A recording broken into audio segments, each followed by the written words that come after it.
Hello, and welcome to True Blood Witch and Famous Recap Episode 6 and 7. Oh my god, possessions all around. It is like unbelievable. People are being taken over left and right. It's absolutely fabulous, and I'm so excited that I'm just going to combine 2 episodes into one. Episode 6 is really good, and there's lots of stuff in it, but the main points are this. So, we ended in Mexico, let's begin in Mexico. The whole point of their trip down there, even though it was Jesus confronting his grandfather and seeing what's going to happen after years of being disassociated and doesn't want to become his grandfather, and, well, his grandfather even throwing snakes at him. It's not a very nice way to reconnect. But what we realize is that it's not about Jesus at all. It's actually about Lafayette. And Lafayette claiming his power and realizing who he really is as a medium. And Jesus gets into a huge argument. I could have died. What are you trying to prove? And his grandfather says, I'm not trying to prove anything to you. I'm trying to prove it to him. And he says to Lafayette, he goes, you have to realize that the magic is in you. Wow. Amazing. Absolutely spot on, because Jesus nearly died, and without Lafayette's help as a medium, bringing through Jesus' Uncle Luca, they wouldn't even be around anymore. But Tio Luca, basically, who was a santero and, owned by the spirit of Yamaya, the ocean mother, was able to come through and soothe the snake bite, heal him, and bring him back to life. So, that's the whole point of the trip to Mexico. And that's sort of starting to flesh things out so that we understand who Lafayette really is and how he's going to play into this whole thing. It's going to get really interesting from here. So, let's get to the nitty-gritty. So, now we cut back to Marnie in her cell, still held captivity by Bill Compton.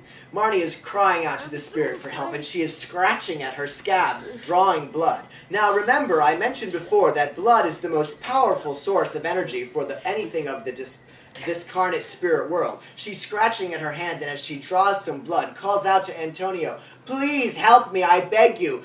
Use me to avenge these people. That's pretty intense. But all of a sudden, she's taken back into another vision, and here we are in the cell with Antonia being raped by the priest. She reminds the priest, God is watching you. And he throws back in her face, God says thou wilt not suffer a witch to live. And the other priest reminds him that it's fear that makes blood sweeter, so make her scream, and no matter what he does, she just holds steadfast and will not scream. He tries everything, he's raping her, it's absolutely horrifying to watch. And we cut to her being burned at the stake. She starts to enchant a spell. We even cut to the witches in the cell that she had left behind, chanting and basically invoking along with her. And as she's enchanting this spell, we see the vampires. Their coffin lids are sliding off, and they are emerging, and they are coming out into the light. And as they come into the sunlight, they start to burst into flames. This is the resurrection that the vampires are remembering. This is Logroña in 1610. This is exactly the burning for your sins, that the curse of the witch that is actually taking place. This is what we've been talking about and what we've been waiting for. And when Marnie returns from her vision, she's trying to gather herself and remember everything that she just witnessed, and is completely overwhelmed when all of a sudden the telltale signs of the spirits having returned. The wind starts to blow, the atmosphere starts to change, and before she knows it, she sits up and the spirit of Antonia appears before her. And before she has a chance to even catch her breath, she opens her mouth, and the spirit of Antonia enters her, takes her over, and Marnie is gone. Antonia has arrived, and now we're really cooking.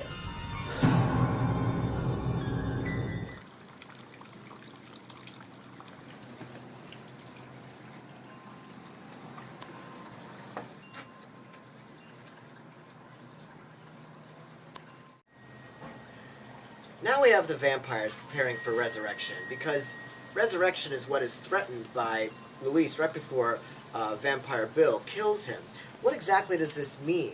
I think a lot of people are focusing on the resurrection of Marnie and the fact that she's resurrected from the dead and she is returned, and I guess you could look at it that way because that's what it's about. But Marnie did not come back from the dead in body, like, you know, Jesus resurrected from the tomb. Marnie came back from the dead only because she had a spirit vessel that was willing to basically allow her to be inhabited and use her body as a vehicle. So she wasn't necessarily resurrected, she just possessed somebody. But the resurrection that she's talking about, and the resurrection that is such a threat to the vampires, is actually the resurrection of bringing them back into the light. All the references to her abilities is that she can bring the vampires into the sun, and obviously for them that is the true death. So this is why she poses a threat. Through her necromancy, she can control the vampires, who ultimately are dead beings, and bring them back into the light. So when Vampire Bill says, what is this business that you have with Antonia, the only word that he gets out before he dies is resurrection. So what exactly is that all about? Well, we have to go back and remember the first time that she performed this spell. In episode 6, when she's burning at the stake and she's chanting out loud, and her other coven members in the cell who are still imprisoned are chanting along with her, we actually see the actual vampires coming out of their coffins, and they're moving out through the doors and into the sunlight.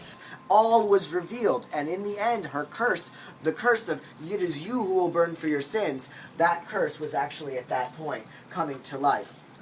And it was their life that was being ended. So we have to really look, this is the resurrection that she threatens with, and the vampires in Bontonk, this is what they fear. This is the resurrection that they start to prepare for. And from there, Bill starts to command. He clears all the vampires from the state, and the very few people that he wants to remain, the sheriffs of the land, he commands them that you will not only stay in your coffin, but you will silver yourself to keep yourself from rising, keep yourself from being compelled to walk out into the light.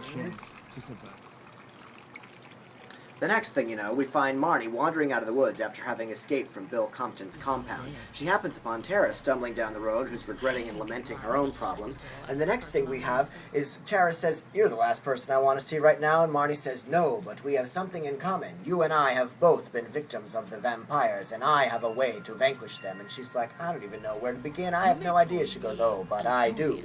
And after a little bit of chit-chat, the next thing you know, Tara's off and running down to Merlotte's and recruiting more people for the coven so that we can get this up and running and get the show on the road.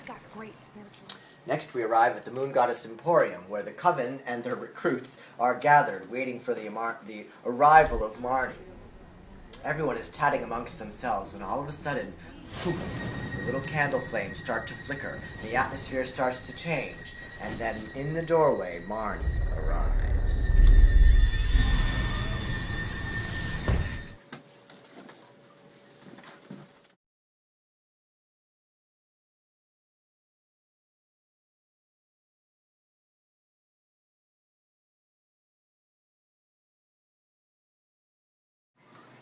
Marnie arrives, but the coven learns that it's not actually Marnie, but Antonia, a witch from the 1600s that Marnie has allowed to use her body so that she may come through and work through her. Centuries.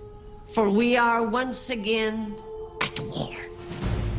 But we are capable of defending ourselves. I can show you. She inspires them by giving them a rousing pep talk about not the immortality of the vampires, but the immortality of the human spirit, and that she has matched her passions to match their emptiness, and with that passion she has won. She offers them the tools that they too, with her help, can do the same. I have matched my human spirit against their emptiness, and I have won. Now, I require your support so we may do so again. Let us show these vampires the fury and power of the human spirit. We have waited 400 years for this.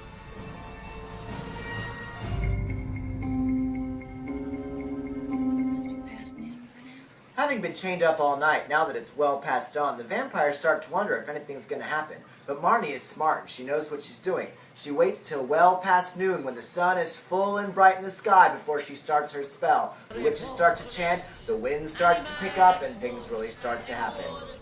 Flammabel tapere tus, ad modum spiritus, interiorem facere humus estis, animalix movetus, ad modum spiritus, interiorem facere humus celestis, facere humus celestis, animalix movetus, flammare ataremus, flammare ataremus, ad modum spiritus. Sir? What's going on? There's a witch spell coming that's supposed to make all the vampires walk out into the sun. What happens next has got to be the most riveting scene of the entire True Blood series. As the energy swells and the chanting gets louder, and people like Tara, who we'd never expect to be in our magic circle, lend their voice to the power of this and energy of this work, we see our vampires powerless to the energy as they are pulled forth from their very graves. I knew it. We see Eric absolutely in dire pain, begging to be released. We see Pam's coffin vibrating as if it's a washing machine off balance. It's absolutely hysterical and amazing, and oh my gosh, what's gonna happen next? Jessica, who Bill failed to chain down properly, breaks free, breaks out of prison, and makes her way towards the light.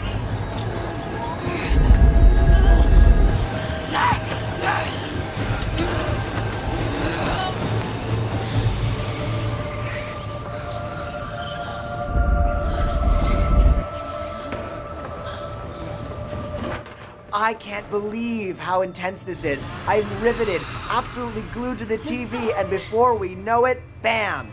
And we have to wait till next week. Wow! Oh my god, can you believe that? This was incredible. I'm hungover from this episode, and I'm gonna have withdrawals when this season is over. Oh, I need some V. See you next week.